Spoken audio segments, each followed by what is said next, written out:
today's objective, volume. And we're going to focus on volume with cylinders, cones, and spheres. Let's go over some definitions.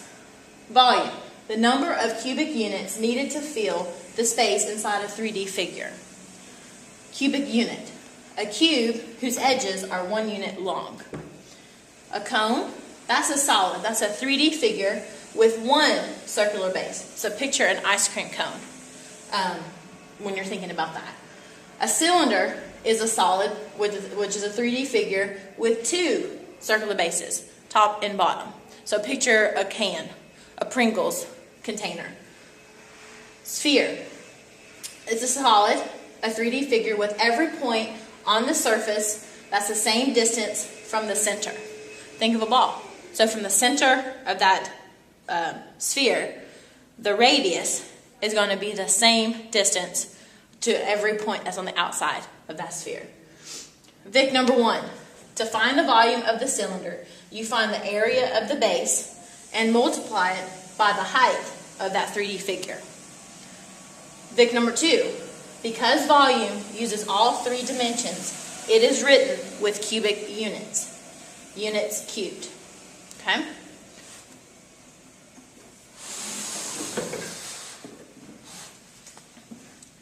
Vic number 3.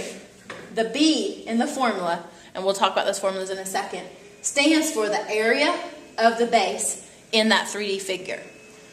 So for volume formulas, let's talk about cylinders. Volume equals that big B, okay, which we know in Vic number 3, it talks about the area of the base times the height. So when you look at a cylinder, what is that base? It's a circle. So what is the area of that circle? Pi r squared. So area of the base times the height. So pi r squared times the height. And you would get those, whatever that situation would be, plug in those variables. Cone. What is the area of the base in a cone? Well, again, in a cone I have a circular base. And notice though that like a cylinder, the volume is the same all the way as it goes all the way up. But notice in the cone, it comes to that one common vertex. So the volume is definitely different than the cylinder. So that's why we would have this 1/3 on the outside. Okay? And it would take 3 cones to fill a cylinder. So that's why we divide by multiply by 1/3 or divide by 3. Big B times the height. So the area of this base is pi r squared times the height. All right, sphere. With hemispheres, in other words, if I chop this ball in half, this is how the formula is derived. This is where the 4/3 comes in. So 4/3 pi r cubed. Pi r cubed. So we have the length, the width, and the height, which is just the radius. If you look at all 3 of them, that's why the r is being cubed. So this is the one that usually gets a lot of students. Okay. So, or you can separate the fraction and rewrite it like this. Okay. Either way is acceptable.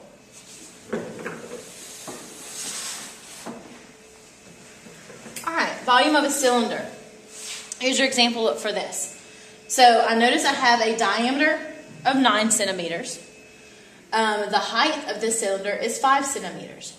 But I know I need for the formula is my radius. So I need to take that 9 centimeters and I need to chop it in half, which is 4.5. So that is what I'm going to use when I plug in. So cylinder, remember, is the big B times the H, the area of the base times the height. That's what I wrote here. So my base is a circular base, so the area formula is pi r squared times the height of that figure. So notice I take the height, which is 5, plug it in for my H, my radius, plug it in for my r. Don't forget that this radius is squared.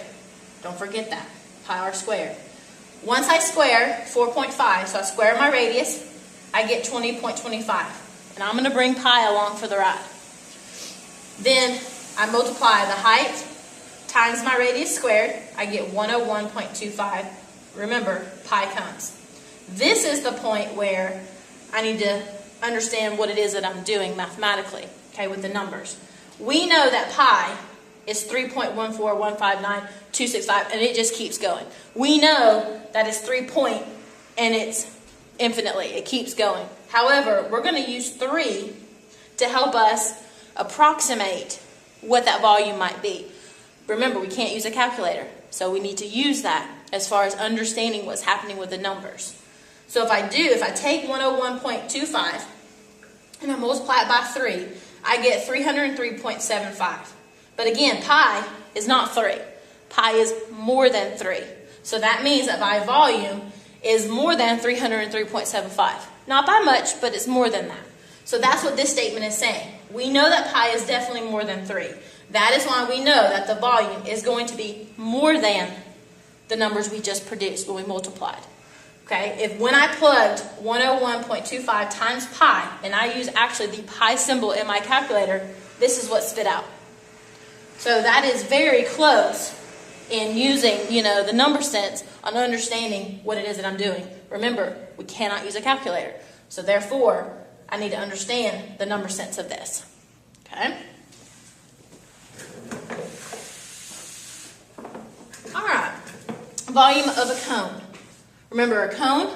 Remember it takes 3 cones with the same height, same radius as a cylinder to fill a cylinder. That's why we have to, with the cone being distorted in the volume, divide by 1/3. The big B times the height. So I take 1/3 area times area of the base and also the height. So again, pi r squared. So here I'm actually given my radius of 8 centimeters and my height is 12. So I need to plug those in. Don't forget to square your radius, which I got 64. Bring down your pi. Now notice what I did with the 1/3. I saw right away that I was given something that 3 could go into evenly. So I went ahead and I just took care of that. Okay? So here, 3 went in 12, so I went ahead and I simplified that. And so I could definitely deal with 4 instead of having to take 12 and multiply it by all this. So I think 4 would be an easier number to work with. Now, what's going to happen when 3 doesn't go into that? I'm going to show you that. In that example, I'm going to show you on sphere when we get to that one. Okay, so 8 squared, 64. Bring your pi down. The 3 and a 12 simplified to a 4, so we brought that down. So now I need to multiply 4 and 64.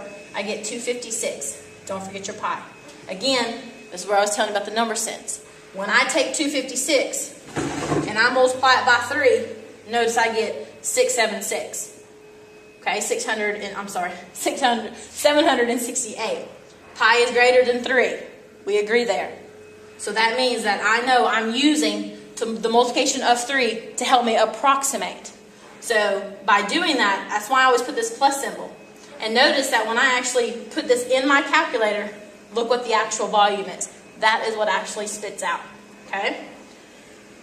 So remember, we know that because pi is more than 3, that my volume is going to be that number. It's going to be more than the number that we get when we multiply.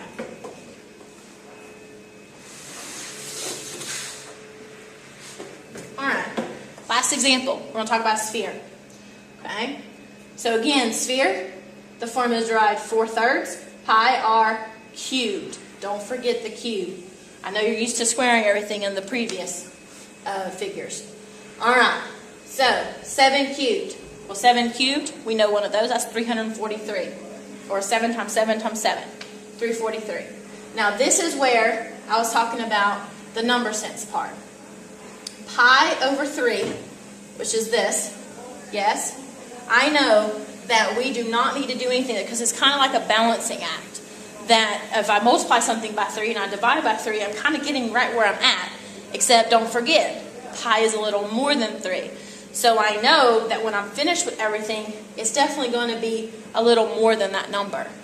Okay, I'm not going to sit there and multiply something by 3 and then turn around and divide by 3, which is what we would normally do here in the calculations. So that's what we need to know, is that pi is not 3, but it's definitely more, and that's why when I take 343, I multiply it by 4, I get 1,372. Notice I put a plus here.